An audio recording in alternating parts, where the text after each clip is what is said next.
Vinicius Junior et Rodrigo pourraient quitter le Real Madrid maintenant. Et le pire, c'est avec l'aval de la direction et tout. La presse espagnole a fixé des valeurs, révélé les coulisses et même les remplaçants potentiels. Vinicius veut un salaire de star absolu. Rodrigo n'accepte plus d'être remplaçant et Liverpool est prêt à ouvrir le coffre. La question, le Real Madrid veut-il encore de ces gars-là comme protagonistes? Ou prépare-t-il déjà le revoir? Avant de tout comprendre, je veux déjà vous demander de laisser un like sur la vidéo, de vous abonner à la chaîne et d'activer la cloche pour recevoir nos vidéos tous les jours. Vous avez déjà imaginé le Real Madrid vendant Vinicius Junior et Rodrigo dans la même fenêtre? Eh bien, ce qui semblait être une folie est devenu une nouvelle sérieuse dans la presse espagnole, avec des détails sur les valeurs, les coulisses et les conversations avec des clubs géants d'Europe. Et ce n'est plus une question de peut-être ou qui sait. L'ambiance au Bernabeu n'est plus la même et Florentino Pérez ne semble pas disposé à se battre avec toutes ses forces pour garder les deux Brésiliens. Commençons par Vinicius Junior, le numéro 7, l'un des visages de la nouvelle génération galactique. Le problème, il veut être traité comme une véritable légende vivante du club. Sauf que dans les coulisses, la rénovation a coincé. Le joueur demande un salaire proche de 195 millions par an, ce qui équivaut à un contrat de crack absolu dans le football mondial. Et le Real, même avec tout l'argent qu'il a, dit « calme, ce n'est pas comme ça que ça fonctionne ici ».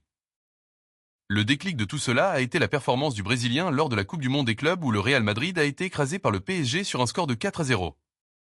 Vini a marqué seulement un but et fait une passe décisive en 6 matchs lors du tournoi. La performance faible et l'élimination précoce ont ébranlé la confiance du club et encore plus le prestige qu'il avait avec Xavi Alonso. Le nouveau commandant méringué. Selon le journal Fichage, Florentino a déjà déterminé le prix.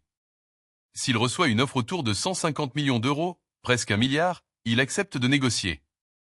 Et devinez qui s'est déjà intéressé? Liverpool, qui monte une équipe et sait déjà combien il doit débourser. Ils ont déjà payé cher pour Florian Wirtz et maintenant ils regardent Vinicius, Rodrigo et même Alexandre Isaac. La Première Ligue veut des Brésiliens et veut les meilleurs. D'ailleurs, si vous aimez les coulisses du marché du ballon et ces mouvements qui font bouger les géants du football, profitez de ce moment pour vous abonner à la chaîne. Ici, nous expliquons tout avec du contexte, de l'analyse et des informations des coulisses, et bien sûr, avec des opinions sans détour. Revenant au Real Madrid, le feuilleton de Vinicius est loin d'être seulement une question d'argent. C'est aussi une dispute d'espace, de protagonisme, d'influence. Avec l'arrivée de Mbappé, l'attaque devient encore plus congestionnée. Et pour compléter, il y a Rodrigo qui regarde tout cela et pense « et moi dans tout ça ?» Le cas de Rodrigo a également pris de l'ampleur ces derniers jours. La presse espagnole, y compris le traditionnel journal AS, a révélé que Liverpool a ouvert des conversations directes avec le Real Madrid pour tenter d'emmener le numéro 11. La valeur, 100 millions d'euros. Mais ce n'est pas tout. Le Bayern de Munich, Manchester City, Arsenal et le PSG sont également intéressés. Tout le monde veut Rodrigo et à plus. Alors que le marché chauffe, la situation du joueur au sein de l'effectif refroidit. Avec l'arrivée de Xavi Alonso, Rodrigo a perdu de l'espace. Lors de la Coupe du Monde des clubs, il n'a joué que 3 matchs, a été titulaire dans un seul. Et pour un gars qui veut être au sommet, c'est peu, très peu. Sauf que le problème est plus profond. Rodrigo a toujours laissé clair qu'il préfère jouer ouvert sur le côté gauche.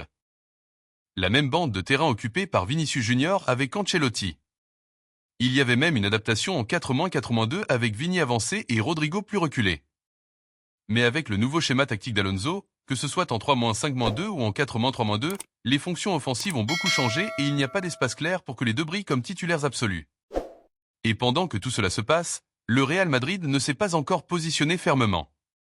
L'équipe de Rodrigo veut comprendre, fait-il encore partie du projet ou est-il déjà temps de chercher des minutes ailleurs? Ce qui arrive à Rodrigo aujourd'hui est ce classique cas d'un joueur qui a du talent à revendre, mais vit un dilemme tactique et politique au sein de l'effectif. Et pire, tout cela dans une équipe qui ne pardonne pas les mauvais moments. Quand on porte le maillot du Real Madrid, ce n'est pas suffisant d'être bon. Tu dois donner, disputer l'espace avec les meilleurs du monde et même jouer en dehors de ta position naturelle, si nécessaire. Rodrigo ne veut plus de cela. La vérité est qu'il a déjà compris qu'avec Mbappé et Vinicius dominant les côtés du terrain et le nouveau modèle de jeu de Xavi Alonso priorisant la compacité, la versatilité et l'intensité physique, son espace va être de plus en plus réduit et il ne veut pas être la troisième option, ni ne devrait l'être. Le Brésilien a toujours laissé clair qu'il préfère jouer ouvert sur le côté gauche, une position où il peut accélérer, couper vers le milieu et finaliser. Mais ce poste est celui de Vinicius. Avec Ancelotti, il y avait encore une certaine liberté tactique pour l'intégrer sans entrer en conflit frontal avec son compatriote. Maintenant, avec Alonso, le jeu est différent. Dans le schéma 3-5-2, les côtés sont occupés par des ailes plus physiques. Dans le 4-3-1-2, on joue plus par l'intérieur et le milieu est surchargé avec un trio de marquage et de construction. Dans ce dessin, Rodrigo devient un joueur sans position claire. C'est-à-dire que pour qu'il brille, quelqu'un doit partir. Et regardez comme tout est connecté. Si Vinicius Junior est vendu, l'espace s'ouvre exactement là où Rodrigo veut jouer. Mais si Vinicius part, la tendance est que le numéro 11 continue d'être remplaçant ou joueur de sa position. Point ET, c'est le grand dilemme. Les deux sont talentueux, sont jeunes, sont brésiliens, mais se disputent le même espace. C'est pourquoi le mouvement du marché est si intéressant. Liverpool, par exemple, est prêt à agir rapidement, selon que ESPN a déjà ouvert des conversations directes avec le Real Madrid pour essayer de garantir Rodrigo. Et voici le détail. La proposition n'a pas encore été faite officiellement, mais devrait tourner autour de 100 millions d'euros, quelque chose autour de 640 millions de dollars. Mais l'équipe anglaise n'est pas seule. Le Bayern de Munich observe également la situation et des clubs comme le PSG, Arsenal et même Manchester City surveillent les pas du Brésilien. C'est-à-dire que s'il reçoit le feu vert du Real Madrid, il partira immédiatement. Le curieux, c'est que même avec tout ce remue-ménage, l'entraîneur Xavi Alonso essaie encore de montrer sa confiance aux joueurs. Pendant la Coupe du Monde, quand on lui a demandé à propos de Rodrigo, il a dit « Je suis sûr qu'il peut revenir à sa meilleure version. J'ai parlé avec lui, il a une bonne mentalité, de la volonté, il est prêt. » Sauf que les mots sont une chose, la mise en scène sur le terrain en est une autre. Et les chiffres montrent que jusqu'à présent, Rodrigo a perdu de l'espace, des minutes et de l'importance dans l'effectif. Et cela peut être décisif. Et nous revenons au point principal. Le Real Madrid vit un moment de restructuration tactique, politique et d'effectifs. Et les deux joueurs brésiliens, qui pendant longtemps ont été les chouchous des supporters et de la direction, font maintenant face à des incertitudes profondes. Vinicius Junior, avec un contrat jusqu'en 2027, est encore vu comme un symbole de marketing, d'identité et de talent. Mais ses exigences salariales, combinées à des performances en dessous des attentes, mettent tout en échec. Rodrigo, plus polyvalent et apparemment plus disposé à partir, pourrait être négocié encore dans cette fenêtre, dépendant seulement de l'approbation finale de la direction. Et le plus faux, c'est que si les deux partent, le Real ouvre de l'espace pour reconstruire le secteur offensif, mais perd une bonne partie de l'âme brésilienne qui a marqué les derniers titres. Tu veux une donnée pour comprendre l'ampleur du problème ? Lors des derniers matchs, Vinicius et Mbappé ont échangé 3 passes. Seulement 3. C'est un niveau d'adversaire, pas de coéquipier. Et le pire, ce n'est pas le manque de coordination, c'est l'orgueil blessé. Vinicius a toujours été traité comme le chouchou du projet, le gars qui a donné raison au pari qui est devenu réalité. Sauf que du jour au lendemain, ils ont mis dans le vestiaire Mbappé avec un statut de roi sans couronne, la superstar mondiale, l'homme qui est arrivé comme le patron du club. Alors je te demande, comment Vinicius devrait-il se sentir ? C'est comme s'il avait perdu le trône sans même avoir fauté. Il n'est pas devenu remplaçant, mais il a perdu de l'espace, du moral et peut-être, pire que tout, de la confiance. La Coupe du Monde des clubs a révélé cela.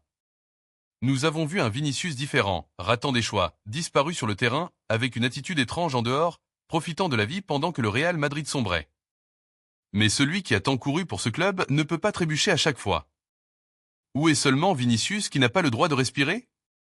Pendant ce temps, Mbappé vole. Pas tant que ça. Il est vrai qu'il a déjà marqué plus de 40 buts cette saison. Mais combien d'entre eux étaient décisifs ? Combien quand l'équipe avait vraiment besoin de lui ? Mbappé disparaît aussi, ne marque pas non plus, se déconnecte aussi. Sauf que personne ne lui demande des comptes. Pourquoi ? Et c'est là que la presse fait ce qu'elle sait faire. Ah, Vinicius a marqué seulement un but de plus que Rodrigo. Oui, et il est aussi le plus marqué, le plus chassé, le plus visé. Mbappé joue librement. Vinicius joue avec un sac à dos de critiques. Et l'épisode contre le PSG résume tout. Tu te souviens de la seule action qui a fait le buzz ? Mbappé frappe un corner, Vinicius touche et fin de l'action. C'est au moins ce que beaucoup de gens ont vu. Mais si tu suis la caméra jusqu'au bout, tu vois Vinicius courir tout le terrain, presser, essayer, donner sa vie et Mbappé marcher. Pourquoi seulement Vinicius doit-il courir ? Ne serait-il pas temps de demander aussi ce que Mbappé apporte ? Parce qu'être une star, c'est facile, être un coéquipier, c'est ça qui montre qui est là pour l'équipe. Et il y a plus, depuis que Vinicius a été exclu du top du Ballon d'Or, son éclat s'est éteint. Et ce n'est pas une coïncidence. Il l'a senti, parce qu'il sait ce qu'il a fait, ce pourquoi il s'est battu, ce qu'il a donné. Et quand le monde décide de t'ignorer, une partie de ta volonté part avec. Alors on revient là dans le documentaire du PSG, quand l'entraîneur Luis Enrique t'engueulait Mbappé. Kylian, tu dois marquer le coup franc. Si tu ne fais pas ça, on ne peut pas gagner le match. Tu sais ce que ça montre? Que Mbappé n'a pas changé, que les mêmes problèmes continuent, sauf qu'ils sont maintenant à Madrid. Et maintenant ils affectent un joueur qui a toujours donné le maximum, Vinicius Junior. Et au milieu de tout ça, tu sais qui est devenu l'exemple de la dédication? Dembélé. Oui, c'est ça. Celui que tout le monde appelait déconnecté, dispersé, problème. Aujourd'hui, il court, se donne, se bat pour l'espace. Tu sais pourquoi? Parce qu'il est allé sur le banc, parce qu'il a senti le poids de la pression. Est-ce que ce n'est pas ça qui manque à Mbappé ou à Vinicius Junior? La vérité est que le Real Madrid gère un dilemme dangereux. Ils ont deux cracks en attaque, Vinicius Junior et Mbappé, mais jusqu'à présent ce qui devait être un rêve est devenu une bombe à retardement. La direction essaie d'étouffer l'affaire, les entraîneurs font semblant que tout va bien. Mais on sait, quand deux talents ne parlent pas la même langue tactique ni émotionnelle, un jour ça explose. Et le pire, c'est que cette différence entre n'est pas seulement footballistique, c'est une question d'attitude. Parce que Mbappé a toujours eu le monde à ses pieds, n'a jamais eu besoin de courir après l'espace. Il est l'espace. Vinicius, lui, a du dribble tôt. Défenseur, critique, racisme, doute. Il a été construit sur la base de la résistance et maintenant il semble que celui qui a fait le plus doit encore faire plus, tandis que l'autre vit de son nom. Alors c'est ça, le Real Madrid est à un moment décisif. Garde Vinicius et Rodrigo, même insatisfaits, ouvre la main sur les deux et commence un nouveau cycle sans Brésilien en attaque. La direction a déjà laissé clair. S'il y a une bonne proposition, personne n'est non négociable et les deux joueurs, à ce qu'il semble,